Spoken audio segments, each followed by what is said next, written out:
Legendy hovoria, že pacienti s fixným aparátom si musia čistiť zuby po každom jedle. Upokojím vás, nie je to pravda. Zuby so strojčekom, ale aj bez neho, stačí čistiť dvakrát denne.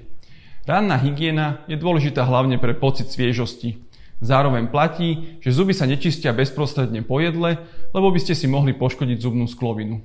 Po raňajkách sa preto napite čistej vody alebo počkajte aspoň 10 minút, kým sa prostredie v ústach zneutralizuje. Ak máte naponáhlo, ústa si vypláchnite čistou vodou a zuby si vyčistíte neskôr. Počas dňa stačí, ak sa po jedle iba napijete čistej vody, prípadne minerálky. Voda zmije zo zubov zbytky potravy a zároveň zneutralizuje kyslé alebo sladké prostredie v ústach. Ak vám medzi zubami zostali zvyšky jedla, použite zubnú niť.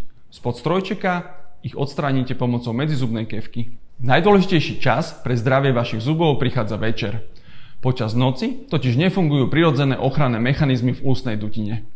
Zastaví sa produkcia slín, jazyk ani žuvacie svaly sa nepohybujú a to znamená, že samočistiaca funkcia ústnej dutiny nie je aktívna. Preto treba pred spaním dôkladne vyčistiť plochy zubov, medzizubné priestory, aj okolie zámkov a drôtov. Po takejto večernej hygiene by ste už nemali nič jesť ani piť. Povolená je len čistá voda. Ak sa vám toto video páčilo, dajte nám like, prihláste sa na odber a sledujte nás na Instagrame.